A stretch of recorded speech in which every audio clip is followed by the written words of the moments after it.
My name is John Cigliano. I'm an associate professor of biology at Cedar Crest College, which is in Allentown, Pennsylvania in the U.S. I also direct the conservation biology program at Cedar Crest, and I'm here because I was invited to give a talk on my Earthwatch project where we're studying queen conch in a reserve in Belize.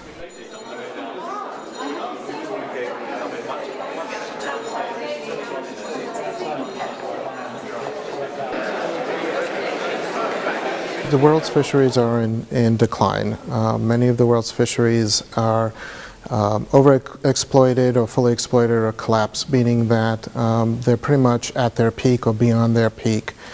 And a useful tool that's being used by marine conservationists to address this issue is marine protected areas.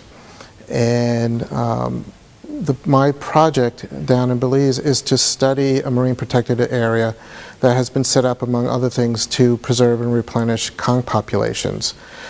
So we've been able to get down there before the reserve was enforced in order to do some baseline surveys. And now that the reserve is being enforced, we are able to collect information on the conch populations in order to test whether this reserve will be effective in its fisheries and biodiversity goals. I guess the most basic way to describe it is that it's a big marine snail. They eat algae and other plant-like material. Sharks and eagle rays and stingrays and even lobsters will eat baby conch. So they're an important component of marine ecosystems, of coral reef ecosystems. Conch have been fished, have been harvested in the Caribbean since people have been in the Caribbean. It's part of the culture, it's a cheap source of protein for them, but it's also economically important. It's the second largest export in the Caribbean based on monetary value. So it has cultural and economic importance. The main task that we need to do is to assess the populations. We need to assess the density of the conch.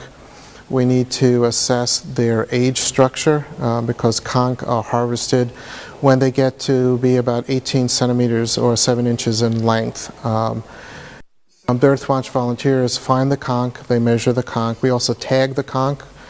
We want to see how they move around the park because the main goal is to replenish the fisheries, so we need to see if the conch will start moving out of the areas where they're protected into areas where the fishermen can harvest the conch. So in order to do this, we spend time snorkeling or diving, and the conch that we find within our survey area, we pick up and we measure their length and we measure their lip thickness. Queen conch, when they get mature, they put on this really beautiful thick lip. We have only 2 years of data after the reserve started to be enforced. But there is some indication that the reserve could be effective. We've found conch in historical fishing grounds, again, where we haven't seen them since the beginning of the reserve, since the beginning of our project, and even before that.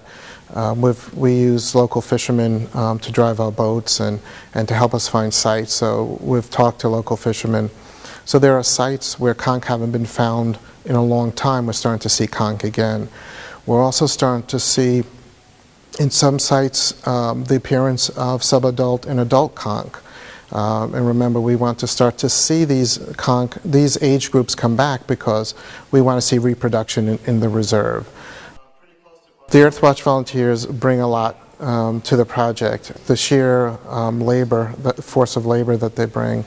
We have a large reserve with many sites to survey, and we just could not do it without them. It would be impossible to do this project at this scale without the volunteers. The Earthwatch volunteers, I hope, get from this project just a deeper appreciation for the need for marine conservation and understanding that the oceans are in trouble, but we can still make a difference, and that there's still hope left, and that you don't have to be a scientist or a conservation professional to to affect the outcome, to make a contribution. We interact a lot with the local Belizeans, who are wonderful people. So I hope that the Earthwatch volunteers also get a cultural appreciation, as well as an appreciation for conservation.